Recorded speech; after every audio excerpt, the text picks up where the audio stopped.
ನಾನು ಚೈತ್ರ ರಾಜ್. ಬಂಡೀಪುರದಲ್ಲಿ ಮೋದಿ ಸಫಾರಿ ಮಾಡಿದ್ರು. ಬಳಿಕ ಮಧುಮಲೈನಲ್ಲಿ ತೆಪ್ಪಕಾಡು ಆನೆ ಶಿಬಿರಕ್ಕೆ ಭೇಟಿ ನೀಡಿದ್ರು ಪ್ರಧಾನಿ ನರೇಂದ್ರ ಮೋದಿ.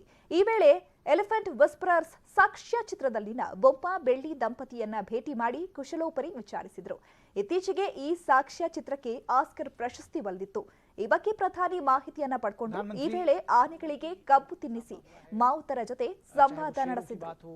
तेंदुओं की संख्या में जबरदस्त इजाफा हुआ है, बाघों की संख्या में इजाफा हुआ है और शेरों की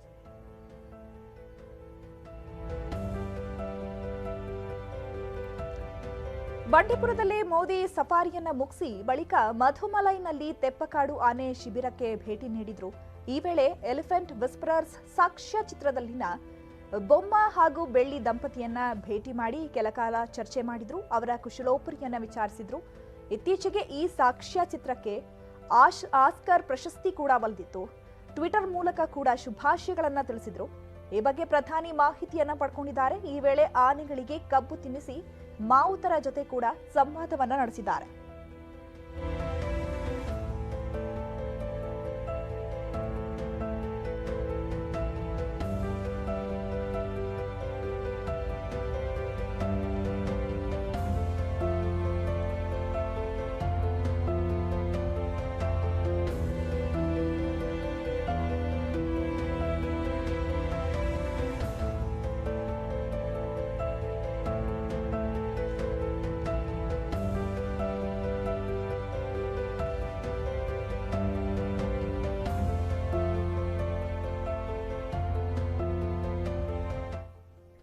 ಇನ್ನು ಮೋದಿ ಸಫಾರಿ ಮಾಡಿದ ಅರಣ್ಯ ಇಲಾಖೆ ಜೀಪ್ ಚಾಲಕ ಮಧುಸೂದನ್ ಜೊತೆ ನ್ಯೂಸ್ 18 ಅವರು ಕೂಡ ಮಾತನಾಡಿದ್ದಾರೆ. ಬನ್ನಿ ಅವರನ್ನು ನೋಡೋಣ.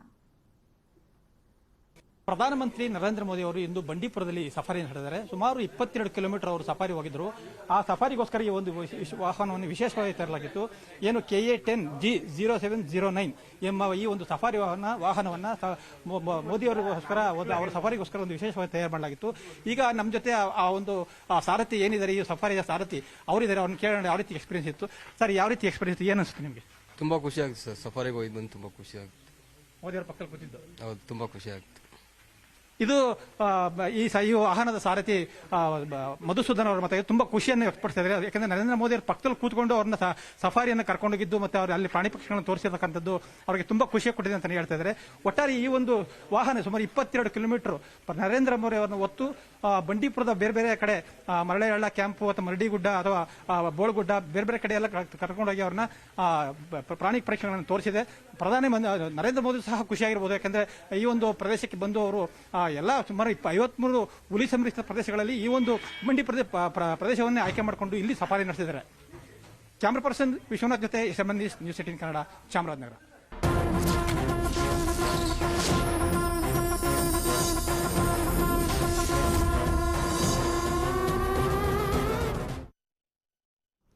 ಬಿಜೆಪಿ ಅಭ್ಯರ್ಥಿಗಳ ಲಿಸ್ಟ್ ರಿಲೀಸ್ಗೆ ಕೌಂಟ್ ಡೌನ್ ಶುರುವಾಗಿದೆ. ಇಂದು ಸಂಜೆ ದೆಹಲಿಯಲ್ಲಿ ಫೈನಲ್ ಮೀಟಿಂಗ್ ಅನ್ನ ಮಾಡಲಾಗುತ್ತೆ. ಲಿಸ್ಟ್ಗೆ ಫೈನಲ್ ಟಚ್ ಕೊಡಲಿದ್ದಾರೆ ಪ್ರಧಾನಿ ನರೇಂದ್ರ ಮೋದಿ.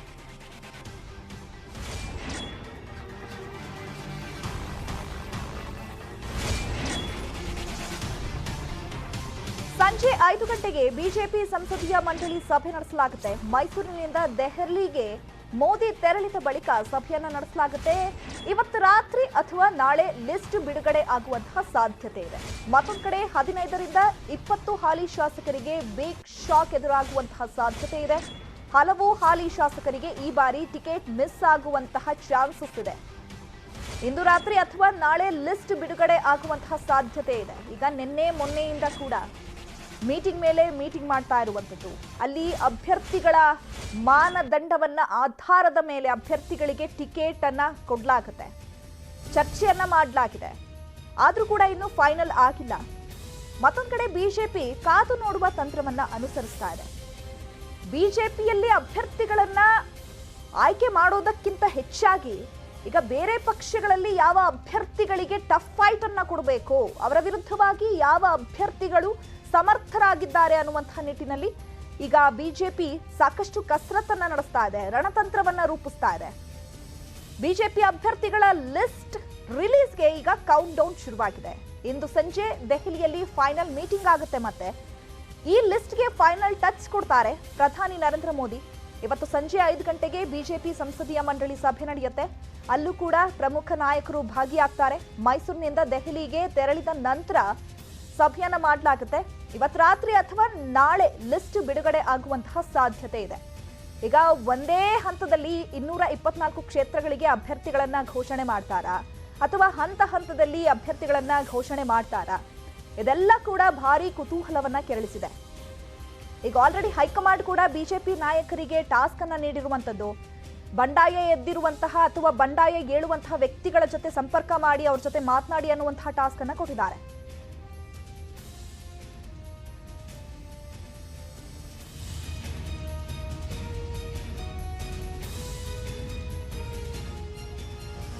ಈ ಬಗ್ಗೆ ಮತ್ತಷ್ಟು ಮಾಹಿತಿಯನ್ನು ಕೊಡ್ತಾರೆ ನಮ್ಮ ಪ್ರತಿನಿಧಿ ಕೃಷ್ಣ. ನೇರ ಸಂಪರ್ಕದಲ್ಲಿ ಜಾಯ್ನ್ ಆಗ್ತಾ ಇದ್ದಾರೆ. ಕೃಷ್ಣ, ನಿನ್ನೆ ಮೊನ್ನೆಯಿಂದ ಕೂಡ ಅಭ್ಯರ್ಥಿಗಳನ್ನ ಫೈನಲ್ ಮಾಡೋದಕ್ಕೆ ಸರ್ಕಸ್ ಮೇಲೆ ಸರ್ಕಸ್ ನಡೆಸ್ತಾ ಇದೆ ಬಿಜೆಪಿ. ಇವತ್ತು ಅಥವಾ ನಾಳೆ ಟಿಕೆಟ್ ಫೈನಲ್ ಆಗುತ್ತಾ? ಹೇಗೆಲ್ಲ ನಡೀತಾ ಇದೆ ಟಿಕೆಟ್ ಸರ್ಕಸ್?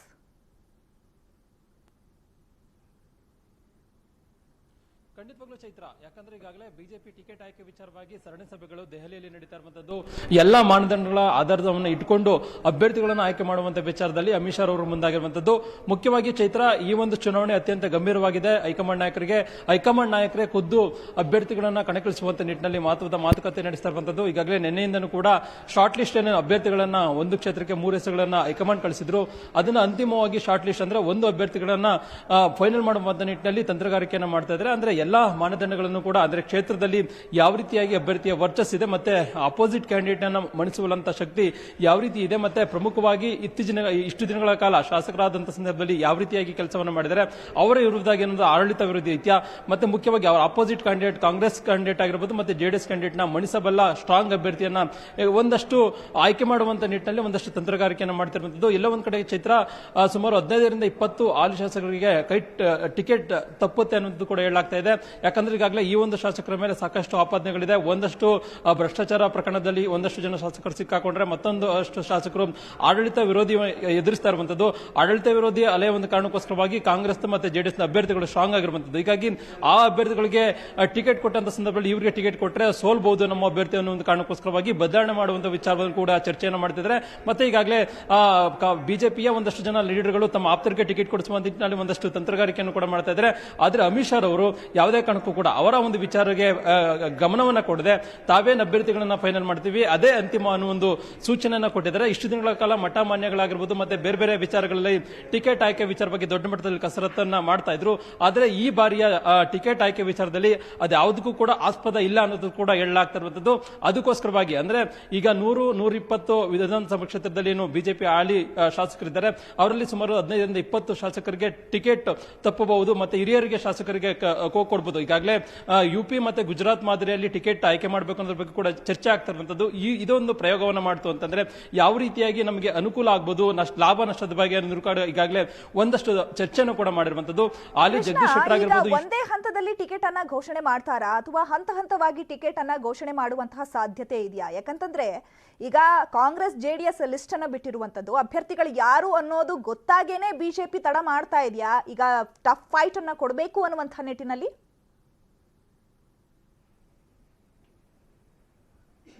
ಖಂಡಿತವಾಗ್ಲೂ ಚೈತ್ರ, ಅದೇ ಒಂದು ಲೆಕ್ಕಾಚಾರ ಅಂತ ಹೇಳ್ಬೋದು. ಈಗಾಗಲೇ ಕಾಂಗ್ರೆಸ್ ಮತ್ತೆ ಜೆಡಿಎಸ್ ನಿಂದ ಪಟ್ಟಿ ಕೂಡ ಪ್ರಕಟ ಆಗಿದೆ. ಆ ಒಂದು ಪಟ್ಟಿಗಳನ್ನು ಕೂಡ ಅಲ್ಲಿ ಚರ್ಚೆಯನ್ನ ಮಾಡಿದರೆ ಅಂದ್ರೆ ಈಗಾಗಲೇ ಅಭ್ಯರ್ಥಿಗಳು ಅವರ ಶಕ್ತಿ ಸಾಮರ್ಥ್ಯದ ಬಗ್ಗೆ ಕೂಡ ಒಂದಷ್ಟು ಮಾಹಿತಿಗಳನ್ನು ಕೂಡ ತೆಗೆದುಕೊಂಡಿರುವಂತದ್ದು. ಆ ಅಭ್ಯರ್ಥಿಗಳಿಗೆ ಸರಿಸಮಾನವಾಗಿ ತಮ್ಮ ಅಭ್ಯರ್ಥಿ ಯಾವ ರೀತಿ ಇರಬೇಕು ಅನ್ನೋದ್ರ ಬಗ್ಗೆ ಕೂಡ ಚರ್ಚೆಯನ್ನ ಮಾಡಿದ್ದಾರೆ. ಈಗಾಗಲೇ ಕಾಂಗ್ರೆಸ್ ಜೆಡಿಎಸ್ ನಿಂದ ಪಟ್ಟಿ ಕೂಡ ಪ್ರಕಟ ಆಗಿದೆ.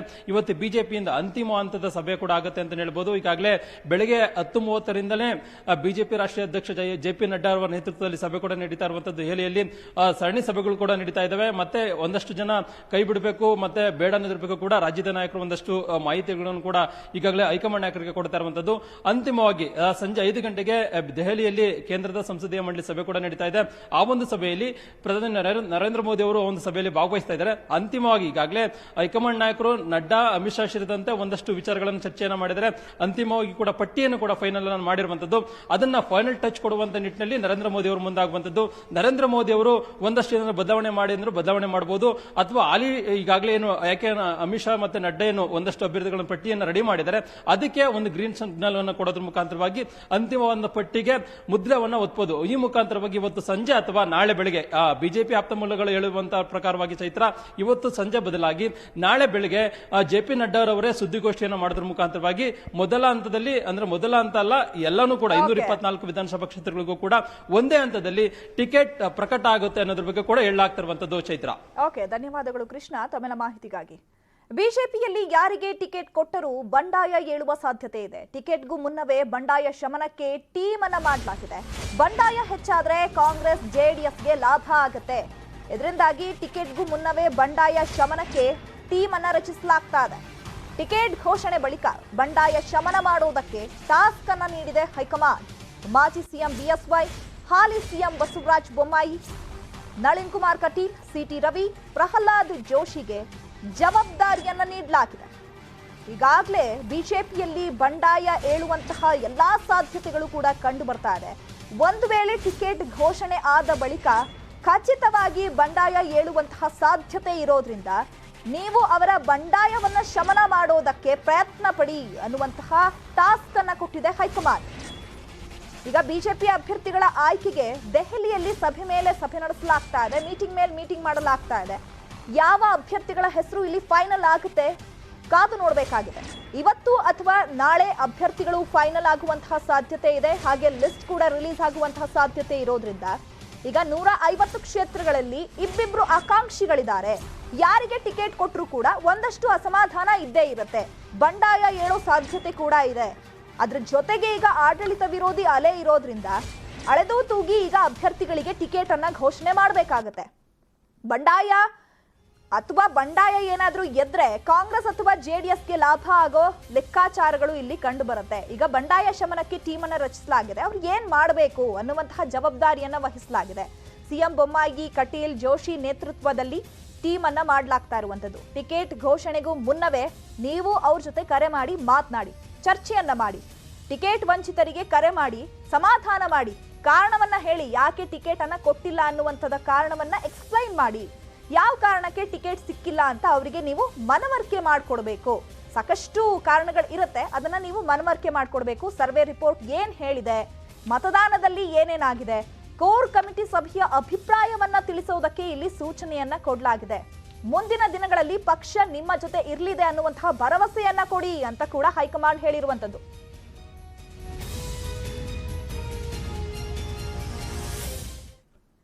ಗಂಗಾವತಿಯಲ್ಲಿ ಶ್ರೀನಾಥ್ಗೆ ಕೈ ತಪ್ಪಿದ ಕಾಂಗ್ರೆಸ್ ಟಿಕೆಟ್. ಶ್ರೀನಾಥ್ ಪರ ಪ್ರಣವಾನಂದ ಸ್ವಾಮೀಜಿ ಬ್ಯಾಟಿಂಗ್ ಮಾಡಿದ್ದಾರೆ. ಶ್ರೀನಾಥ್ಗೆ ಟಿಕೆಟ್ ಕೊಡಬೇಕೆಂದು ಸ್ವಾಮೀಜಿ ಆಗ್ರಹಿಸಿದ್ದಾರೆ.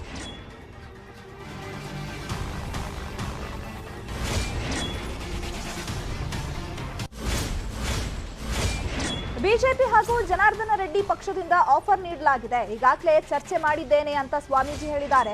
ಕೆಆರ್ಪಿಪಿ ಸೇರ್ತಾರ ಕಾಂಗ್ರೆಸ್ನ ಶ್ರೀನಾಥ್ ಅನ್ನುವಂಥದ್ದು ಭಾರಿ ಕುತೂಹಲವನ್ನ ಕೆರಳಿಸಿದೆ. ಗಂಗಾವತಿಯಲ್ಲಿ ಶ್ರೀನಾಥ್ಗೆ ಆಫರ್ ಬಂದಿರುವಂಥದ್ದು ಕಾಯ್ ಟಿಕೆಟ್ ತಪ್ಪಿದಂತಹ ಹಿನ್ನೆಲೆಯಲ್ಲಿ ಈಗ ಅವರಿಗೆ ಆಫರ್ಗಳ ಮೇಲೆ ಆಫರ್ ಬರ್ತಾ ಇದೆ. ಈಗ ಸದ್ಯಕ್ಕೆ ಅವರು ಕೆಆರ್ಪಿಪಿ ಸೇರ್ತಾರಾ ಕಾಂಗ್ರೆಸ್ನ ಶ್ರೀನಾಥ್ ಅನ್ನುವಂತಹ ಪ್ರಶ್ನೆ ಎದುರಾಗಿದೆ. ಈಗಾಗಲೇ ಚರ್ಚೆಯನ್ನ ಮಾಡಿದ್ದೀನಿ ಅಂತ ಮತ್ತೊಂದು ಕಡೆ ಈಗ ಸ್ವಾಮೀಜಿಗಳು ಕೂಡ ಬ್ಯಾಟ್ ಬೀಸಿದ್ದಾರೆ. ಎಚ್.ಜಿ. ರಾಮನವರ ಮನಸ್ಸಿಗೆ ಅವರ ಸುಪುತ್ರರಾಗಿರ್ತಕ್ಕಂಥ ಎಚ್.ಆರ್. ಶ್ರೀನಾಥ್ ದಣಿಗಳಿಗೆ ಕಾಂಗ್ರೆಸ್ ಪಕ್ಷದಿಂದ ಸೀಟನ್ನೇ ಕೊಡ್ತೀವಂತ ಹೇಳಿ ಪಕ್ಷದಲ್ಲಿ ಸೇರಿಸಿ ಇವತ್ತು ಅವರಿಗೆ ಪಕ್ಷ ದ್ರೋಹ ಮಾಡಿರ್ತಕ್ಕಂಥದ್ದು. ನಾವು ಈಡಿಗರು, ಬಿಲ್ಲವರು, ನಾಮಧಾರಿಗಳು ಬಹಳ ದೊಡ್ಡ ಮಟ್ಟದಲ್ಲಿ ರಾಜ್ಯದಲ್ಲಿ 70 ಲಕ್ಷ ಜನ ನಾವಿದ್ದಾವೆ. ಆದರೂ ಸಹ ನಮಗೆ ರಾಜಕೀಯವಾದ ಪ್ರಾತಿನಿಧ್ಯವನ್ನೇ ಕೊಡಲಿಲ್ಲ ಅಂತ ಬಂದಾಗ ಕಾಂಗ್ರೆಸ್ ಪಕ್ಷದಲ್ಲಿ ತನು ಮನ ಧನಗಳಿಂದ ದುಡಿದು ಬಂದಿರತಕ್ಕಂಥ ರಾಮನು ಧನಿಗಳಂತವರು ಇವತ್ತು ರಾಜ್ಯದಲ್ಲಿ ಒಬ್ಬ ವ್ಯಕ್ತಿಯನ್ನು ತೆಗೆದು ನೋಡೋಣ. ಕಾಂಗ್ರೆಸ್ ಪಕ್ಷದಲ್ಲಿ ಒಂದು ವೇಳೆ ಕಾಂಗ್ರೆಸ್ ಪಕ್ಷ ಇದನ್ನೇ ತಿದ್ದುಪಡಿಸಲಿಲ್ಲ ಅಂದ್ರೆ ಕೂಡಲೇ ಶ್ರೀನಾಥ್ ಧನಿಗಳಿಗೆ ಇಲ್ಲಿ ಟಿಕೆಟ್ ಘೋಷಣೆ ಆಗಬೇಕು ಕಾಂಗ್ರೆಸ್ ಪಕ್ಷದಿಂದ. ಇಲ್ಲವಾದ್ರೆ 2-3 ದಿನದ ಒಳಗಡೆ ಅಂತಿಮ ನಿರ್ಣಯ ತೆಗೆದುಕೊಂಡು ಯಾವ ರೀತಿ ಚರ್ಚೆ ಹೈ ಲೆವೆಲ್, ಡೆಲ್ಲಿ ಲೆವೆಲ್ ಅಲ್ಲಿಯೂ ಕೂಡ ಬಿಜೆಪಿ ಪಕ್ಷದಿಂದ ಎಲ್ಲ ಲೆವೆಲ್ ಅಲ್ಲಿಯೂ ಕೂಡ ಈಗ ಚರ್ಚೆ ನಡೀತಾ ಇದೆ. ಆ ಒಂದು ನಿಟ್ಟಿನಲ್ಲಿ ದಣಿಗಳಿಗೆ ಅನ್ಯಾಯ ಆಗಿರೋದು, ಶ್ರೀನಾಥ್ ದಣಿಗಳಿಗೆ ಅನ್ಯಾಯ ಆಗಿರೋದು ಬರೀ ಆ ವ್ಯಕ್ತಿ ಅಲ್ಲ, ಅದೊಂದು ಶಕ್ತಿ, ಅದು ಸಮುದಾಯ. ಯಾರು ನಂದಿನಿ ಬ್ರ್ಯಾಂಡ್ ಓವರ್ಟೇಕ್ ಮಾಡಲು ಸಾಧ್ಯವಿಲ್ಲ. ಅಮೂಲ್ ಆಗ್ಲಿ ಬೇರೆ ಆಗ್ಲಿ ಓವರ್ಟೇಕ್ ಮಾಡಕ್ಕಾಗಲ್ಲ. ಜೆಡಿಎಸ್ ಕಾಂಗ್ರೆಸ್ ವಿರುದ್ಧ ಸಚಿವ ಎಸ್ಟಿ ಸೋಮಶೇಖರ್ ವಾಗ್ದಾಳಿಯನ್ನ ನಡೆಸಿದ್ದಾರೆ. ಅಮೂಲ್ ಕೇವಲ ಆನ್ಲೈನ್ ಮಾರಾಟಕ್ಕೆ ಮಾತ್ರ ಸೀಮಿತ. ಯಾರೇ ಬಂದ್ರೂ ನಂದಿನಿ ಬ್ರ್ಯಾಂಡ್ ಅಳಿಸೋಕಾಗಲ್ಲ. ಅಮೂಲ್ ಜೊತೆ ನಂದಿನಿ ಮರ್ಜ್ ಆಗುತ್ತೆ ಅನ್ನೋದು ಶುದ್ಧ ಸುಳ್ಳು ಅಂತ ಹೇಳಿದ್ದಾರೆ. ಅಮೂಲ್ ಬಗ್ಗೆ ಯಾರ್ಯಾರೋ ಏನೇನೋ ಹೇಳ್ತಿದ್ದಾರೆ. ಅಮೂಲ್ ಹಾಲು ಲೀಟರ್ಗೆ 54 ರೂಪಾಯಿ ಇದೆ, ನಂದಿನಿ 39 ರೂಪಾಯಿ ಇದೆ. ನಂದಿನಿ ಬ್ರ್ಯಾಂಡ್ ತುಂಬಾ ಪವರ್ಫುಲ್ ಇದೆ ಅಂತ ಎಸ್ಟಿ ಸೋಮಶೇಖರ್ ಈ ಮೂಲಕ ಸ್ಪಷ್ಟನೆಯನ್ನ ಕೊಟ್ಟಿದ್ದಾರೆ. ಕಾಂಪಿಟೇಷನ್ ಮಾಡಲಿ, ಅಮೂಲ್ ಮಾಡಲಿ, ಇನ್ನೊಬ್ರು ಮಾಡಲಿ, ಯಾರೂ ಕೂಡ ನಮ್ಮ KMF ಮಿಲ್ಕ್ ಫೆಡರೇಷನ್ ಮಿಲ್ಕ್ ಯೂನಿಯನ್ನ ಓವರ್ಲುಕ್ ಮಾಡ್ತಕ್ಕಂಥದ್ದಕ್ಕೆ ಕೂಡ ಯಾರಿಗೂ ಆಗೋದಿಲ್ಲ. ಯಾಕೆಂದರೆ ಅಷ್ಟು ಡೈರಿಗಳು ಭಾಳ ಭಾಳ ಭಾಳ ಫಲವತ್ತಾಗಿದೆ. ಈ 14 ಮೊನ್ನೆ ಹಾವೇರಿಯಲ್ಲಿ ನಡೆದಂಥದ್ದು 15 ಮಿಲ್ಕ್ ಯೂನಿಯನ್ಗೂ ಕೂಡ ನಾನು ಸಹಕಾರ ಸಚಿವನಾಗಿ ಭೇಟಿ ಮಾಡಿದ್ದೇನೆ. ಏನೆಲ್ಲ ಡೆವಲಪ್ಮೆಂಟ್ ಆಗ್ತಾ ಇದೆ, ಏನೆಲ್ಲ ಮ್ಯಾನುಫ್ಯಾಕ್ಚರ್ ಆಗ್ತಾ ಇದೆ ಅಂತಕ್ಕಂಥದ್ದು ಕೂಡ 100ಕ್ಕೆ 100 ಭಾಳ ಹತ್ತಿರದಿಂದ ನೋಡಿರ್ತಕ್ಕಂಥದ್ದು. ಇವತ್ತೇನೇನೋ ಹೇಳ್ತಾ ಇರ್ಬೋದು, ಅಮೂಲ್ ಬಂದಿರ್ಬೋದು, ಮತ್ತೊಂದು ಬಂದಿರ್ಬೋದು. ಅದು ಅಮೂಲ್ ಓನ್ಲಿ ಆನ್ಲೈನ್ ಬುಕ್ಕಿಂಗ್. ನಮ್ಮ KMF ನಂದಿನಿ ಥ್ರೂಔಟ್ ಸ್ಟೇಟ್ ಬೇಕಾದಷ್ಟು ಕಡೆ ಸ್ಟಾಲ್ನ ಓಪನ್ ಮಾಡ್ತಕ್ಕಂಥದ್ದು, ಅದು ನಾವು ಕೊಡ್ತಕ್ಕಂಥದ್ದು 37 ರೂಪಾಯಿ. ಅವರು ಆನ್ಲೈನ್ ಬಿಸ್ನೆಸ್ ಮಾಡ್ತಕ್ಕಂಥದ್ದು 57 ರೂಪಾಯಿ. ಯಾರು ಬೇಕು ಅವರು ಅದನ್ನು ಪರ್ಚೇಸ್ ಮಾಡ್ತಕ್ಕಂಥ. ಈಗ ನಾವು ನಮ್ಮ ಹಾಲನ್ನು ಮತ್ತು ತಮಿಳುನಾಡಿಗೆ ಹೋಗ್ತದೆ, ಹೈದರಾಬಾದ್ಗೆ ಹೋಗ್ತದೆ. ಕೋಲಾರ ಚಿಕ್ಕಬಳ್ಳಾಪುರ ಹಾಲು ಉತ್ಪಾದಕರ ಸಂಘದ ಅಧ್ಯಕ್ಷ KY ನಂಜೇಗೌಡ ನಂದಿನಿ ಉಳಿಸಬೇಕೆಂದು ಸರ್ಕಾರಕ್ಕೆ ಮನವಿ ಮಾಡಿದ್ದಾರೆ. ಅಮಿತ್ ಶಾ ಅವರು ಒಂದು ಕರ್ನಾಟಕ ರಾಜ್ಯದಲ್ಲಿ ಬಂದು ಒಂದು ಹೇಳಿಕೆ ಕೊಟ್ಟು ಹೋದ್ರು. ನಂದಿನಿ ಬ್ರ್ಯಾಂಡನ್ನು ಅಮೂಲ್ ಗುಜರಾತ್ ಅಮೂಲ್ ಇಲ್ಲಿ ಅಮೂಲನ್ನು ನಂದಿನಿ ಬ್ರ್ಯಾಂಡಲ್ಲಿ ವಿಲೀನ ಮಾಡಬೇಕು ಅನ್ನೋ ಒಂದು ರೀತಿಯಲ್ಲಿ ಹೇಳಿಕೆ ಕೊಟ್ಟಿದ್ದು. ಇವತ್ತು ಆ ಹೇಳಿಕೆಯಿಂದ ಕರ್ನಾಟಕ ರಾಜ್ಯದ ಒಂದು ಹೆಮ್ಮೆ ನಂದಿನಿ ಬ್ರ್ಯಾಂಡ್. ಇವತ್ತು ನಂದಿನಿ ಬ್ರ್ಯಾಂಡ್ ಅಂದರೆ ಅದಕ್ಕೆ ಆದ ಒಂದು ಹೆಸರಿದೆ. ಅಂಥ ಒಂದು ಹೆಸರುಂಥ ನಂದಿನಿಯನ್ನು ಇವತ್ತು ಅಮೂಲ್ ಗುಜರಾತಲ್ಲಿ ತಯಾರಾಗುವಂಥ ಅಮೂಲ್ ಏನಿದೆ ಅದು ಕರ್ನಾಟಕ ರಾಜ್ಯದಲ್ಲಿ ಹೆಚ್ಚಿಗೆ ಮಾರಾಟ ಮಾಡೋದು ಮತ್ತು ನಂದಿನಿ ಬ್ರ್ಯಾಂಡಿಗೆ ಧಕ್ಕೆ ತರುವಂಥ ಒಂದು ಹೇಳಿಕೆಗಳನ್ನು ಇವತ್ತು ಗುಜರಾತಿನ ನಾಯಕರು ಮತ್ತು ಕೇಂದ್ರದ ಮಂತ್ರಿಗಳಾದ ಅಮಿತ್ ಶಾ ಅವರು ಹೇಳಿಕೆ ಕೊಟ್ಟಿದ್ದು ಯಾವುದೇ ಕಾರಣಕ್ಕೂ ಕರ್ನಾಟಕ ರಾಜ್ಯದ ಜನತೆ ಸಹಿಸೋದಿಲ್ಲ. ಇದನ್ನು ಯಾವುದೇ ಕಾರಣಕ್ಕೂ ನ್ಯೂಸ್ 18 ಚುನಾವಣಾ ಚಕ್ರ.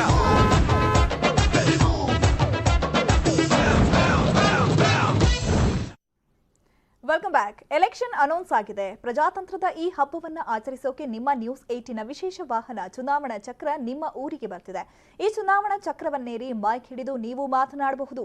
ಚಾಮರಾಜನಗರದ ಹನೂರು ಕ್ಷೇತ್ರದ ಜನ ಈ ಬಾರಿಯ ಎಲೆಕ್ಷನ್ ಬಗ್ಗೆ ಏನೆಲ್ಲ ಹೇಳಿದ್ದಾರೆ ಬನ್ನಿ ನೋಡೋಣ. ನನ್ನ ಹೆಸರು ಶಿವಮೂರ್ತಿ ಅಂದ್ಬಿಟ್ಟು ಮಾಜಿ ಜಿಲ್ಲಾ ಪಂಚಾಯಿತಿ ಉಪಾಧ್ಯಕ್ಷರು. ಹನೂರು ವಿಧಾನಸಭಾ ಕ್ಷೇತ್ರ ವ್ಯಾಪ್ತಿಯಲ್ಲಿ ಈಗ ಆಡಳಿತ ನಡೆಸತಕ್ಕಂಥ ಶಾಸಕರ ಅಭಿವೃದ್ಧಿ ಶೂನ್ಯ. ಯಾಕಂದ್ರೆ ಇದಕ್ಕೆಲ್ಲ ನಿದರ್ಶನಗಳು ಇವತ್ತಿನ ಬಸ್ ಸ್ಟ್ಯಾಂಡ್ ಸುತ್ತಮುತ್ತ ಇರತಕ್ಕಂಥ ರಸ್ತೆಗಳಿರ್ಬೋದು, ಹಾಸ್ಪಿಟಲ್ ಇರ್ಬೋದು, ಕುಡಿಯೋ ನೀರು ಇರ್ಬೋದು, ಯಾವುದೂ ಸಹ ಮೂಲಭೂತ ಸೌಕರ್ಯಗಳು ಇದುವರೆಗೂ ಆಗಿಲ್ಲ. ಈ ಅಭಿವೃದ್ಧಿ ಕಾರ್ಯಗಳನ್ನ ಇಟ್ಕೊಂಡು ಅವರು ಮತ ಕೇಳೋದ್ರಲ್ಲಿ ಅರ್ಥ ಇಲ್ಲ. ಈ ಅಭಿವೃದ್ಧಿ ಕಾರ್ಯಗಳನ್ನ ಮಾಡದೇನೆ ಜನಗಳಿಗೆ ಮೋಸ ಮಾಡಿದ್ದಾರೆ. ಇವತ್ತು JDS ಪಕ್ಷ ಅನೇಕ ಅಭಿವೃದ್ಧಿ ಕಾರ್ಯಗಳನ್ನ ಇಟ್ಕೊಂಡು ಇವತ್ತು ಮತವನ್ನ ಯಾಚನೆ ಮಾಡ್ತಾ ಇದ್ದೀವಿ. ಅದರಲ್ಲಿ ಮಂಜುನಾಥ್ ಅವರು ಇವತ್ತು ಇಲ್ಲಿ ಒಳ್ಳೆ ಅಭಿವೃದ್ಧಿ ಕೆಲಸ ಮಾಡ್ತಾ ಇದ್ದಾರೆ. ಜನಗಳಿಗೆ ಸಹಾಯ ಹಸ್ತವನ್ನ ನೀಡ್ತಾ ಇದ್ದಾರೆ. ಅದರಲ್ಲೂ ವಿಶೇಷವಾಗಿ ಯಾರು ನೊಂದ ಜೀವಿಗಳಿರ್ತವೆ ಅವರಿಗೆಲ್ಲ ಆರ್ಥಿಕವಾದಂತಹ ಸಹಾಯಗಳನ್ನ ಮಾಡ್ತಾ ಇದ್ದಾರೆ. ನರೇಂದ್ರ ಅವರು ಏನ್ ಮಾಡಿದ್ದಾರೆ ಅಂತ ಹೇಳಿದ್ರೆ, ಇವಾಗ ಏಕಲವ್ಯ ಶಾಲೆಗಳು, ಮುರಾರ್ಜಿ ಶಾಲೆಗಳು, ನೀರಾವರಿ ಸೌಲಭ್ಯ ಆಗಿಲ್ಲ ಅಂತ ಹೇಳಿದ್ರು. ಇವಾಗಲೇ ಬಹುಗ್ರಾಮಿ ಕುಡಿಯುವ ನೀರು ಯೋಜನೆಗಳು 424 ಕೋಟಿಗೆ ಪ್ರತಿ ನಲ್ಲಿಗಳಲ್ಲೂ ಕೂಡ ನೀರು ಬರ್ತಾ ಇದೆ. ಹಾಗೆ ಉಬ್ಬೆ ಹುಣಸೆ ಜಲಾಶಯ, ಇದು ಗುಂಡಾಲ್ ಜಲಾಶಯ ಮತ್ತೆ ನಮ್ಮ ರಾಮನಗುಡ್ಡೆ ಕೆರೆಗಳಿಗೆ ನೀರು ತುಂಬುವಂತ ಯೋಜನೆಗಳು ಆಗಿದೆ. ಗುಂಡಾಲ್ ಜಲಾಶಯದಲ್ಲಿ ಆಗಲಾಗಲೇ ನೀವು ಪ್ರತ್ಯಕ್ಷದರ್ಶವಾಗಿ ನಾವು ಈಗ ಹೋದ್ರಬೇಕಾದ್ರೆ ಚಾಲೆಂಜ್ ಆಗಿ ನೀರು ಅಲ್ಲಿಗೆ ತುಂಬತಾ ಇರೋದನ್ನ ಕಣ್ಣೆದ್ರೆ ಕಾಣುತ್ತೆ. ಅದಲ್ಲದೆ ನರೇಂದ್ರ ಅವರ ದೊಡ್ಡಪ್ಪ ವೆಂಕಟೇಗೌಡರ ಕಾಲದಲ್ಲಿ ನಮ್ಮ ರಾಜ್ಯಕ್ಕೆ ಪ್ರಾದೇಶಿಕ ಪಕ್ಷಗಳ ಅವಶ್ಯಕತೆ ತುಂಬಾ ಇದೆ. ಈಗ ಪಕ್ಕದ ರಾಜ್ಯದಲ್ಲಿ ನೋಡಿ ತಮಿಳುನಾಡು ಆಗಿರ್ಬೋದು, ಕೇರಳ ಆಗಿರ್ಬೋದು, ಆಂಧ್ರ ಆಗಿರ್ಬೋದು, ಗೋವಾ ಆಗಿರ್ಬೋದು, ಅಲ್ಲೆಲ್ಲೂ ಕೂಡ ರಾಷ್ಟ್ರೀಯ ಪಕ್ಷಗಳಿಲ್ಲ. ರಾಜ್ಯದಲ್ಲಿ ಪ್ರಾದೇಶಿಕ ಪಕ್ಷ ಅಧಿಕಾರಕ್ಕೆ ಬಂದ್ರೆ ರಾಜ್ಯ ಅಭಿವೃದ್ಧಿ ಹೊಂದುತ್ತೆ. ಮತ್ತೆ ಅನೂರು ಕ್ಷೇತ್ರದಲ್ಲಿ ಕಳೆದ 5-6 ವರ್ಷಗಳಿಂದ ನಿರಂತರವಾಗಿ ಸಮಾಜ ಸೇವೆಯಲ್ಲಿ ಎಂ.ಆರ್. ಮಂಜುನಾಥ್ ಅಣ್ಣವರು ಸೇವೆ ಮಾಡ್ಕೊಂಡು ಬಂದಿದ್ದಾರೆ. ಹಾಗೂ ಕೊರೋನಾ ಸಂದರ್ಭದಲ್ಲಿ ಪ್ರತಿಯೊಬ್ಬರಿಗೂ ಸ್ಪಂದಿಸಿದ್ದಾರೆ. ಮತ್ತೆ ಇಡೀ ರಾಜ್ಯದಲ್ಲಿ ಹೆಸರಾದಂತ ಸುಳ್ವಾಡಿ ದುರಂತದಲ್ಲಿ ಪ್ರತಿಯೊಂದು ಕುಟುಂಬಕ್ಕೂ ಭೇಟಿ ಕೊಟ್ಟು ಸನ್ಮಾನ್ಯ ಮುಖ್ಯಮಂತ್ರಿ ಆಗಿದ್ದಂತ ಕುಮಾರಣ್ಣ ಅವರನ್ನ ಕರೆಸಿ ಆ ನೊಂದಂತ ಕುಟುಂಬಗಳಿಗೆಲ್ಲ ಪರಿಹಾರ ಕೊಡಿಸಿ ಸಾಂತ್ವನ ಹೇಳಿದ್ದಾರೆ. ಹಾಗಾಗಿ ಮುಂದಿನ ದಿನಗಳಲ್ಲಿ ಈ ರಾಜ್ಯ ಅಭಿವೃದ್ಧಿ ಹೊಂದಬೇಕು ಅಂದ್ರೆ ಪ್ರಾದೇಶಿಕ ಪಕ್ಷ JDS ಅಧಿಕಾರಕ್ಕೆ ಬರಬೇಕು. ಜೊತೆಗೆ ಈ ಕ್ಷೇತ್ರದ ಒಂದು ಅಭಿವೃದ್ಧಿಗೆ, ಮಹಿಳೆಯರ ಮತ್ತು ಯುವಕರ ಸಬಲೀಕರಣಕ್ಕೆ ಸನ್ಮಾನ್ಯ ಎಂ.ಆರ್. ಮಂಜುನಾಥ್ ಅಣ್ಣವರು ಈ ಕ್ಷೇತ್ರದ ಶಾಸಕರಾಗಬೇಕಂತ ಹೇಳಿ ತಮ್ಮಲ್ಲಿ ಮನವಿ ಮಾಡ್ಕೊಳ್ತಾರೆ. ನಮ್ಮದು 224 ವಿಧಾನಸಭಾ ಕ್ಷೇತ್ರದಲ್ಲಿ ಮುಖ್ಯವಾಗಿ ಕೆಲಸ ಮಾಡುವಂತ ನಾಯಕರುಗಳು ನಮಗೆ ಬೇಕು. ಸುತ್ತಲೂ ನೋಡ್ತಾ ಇದ್ದೀವಿ, ಆರೋಗ್ಯ, ಶಿಕ್ಷಣ ಮತ್ತು ಉದ್ಯೋಗ ಈ ರೀತಿ ನೋಡ್ತಾ ಇದ್ರೆ ನಾವು ಇದುವರೆಗೂ ಯಾರು ಕೂಡ ಆರೋಗ್ಯದ ಬಗ್ಗೆ ಕಾಳಜಿ ವಹಿಸಿಲ್ಲ. 2019-20 ಕೋವಿಡ್ ಬಂದಾಗ ಯಾರು ಯಾವ ಸೇವೆ ಮಾಡಿದಾರಂತ ಈ ಸುತ್ತಲಿರ್ತಕ್ಕಂಥ ಕ್ಷೇತ್ರದ ಜನಕ್ಕೆ ಗೊತ್ತು. ನಾವು ವಿದ್ಯಾವಂತರಾಗಿ ಹೇಳ್ತಿದ್ದೀನಿ, ಜನಸಂಖ್ಯೆ ಹೆಚ್ಚಾದಾಗ ಬೇಡಿಕೆ ಜಾಸ್ತಿ ಆಗುತ್ತೆ. ಬೇಡಿಕೆ ಜಾಸ್ತಿ ಆದಾಗ ಪೂರೈಕೆ ಮಾಡಕ್ ಆಗಲ್ಲ.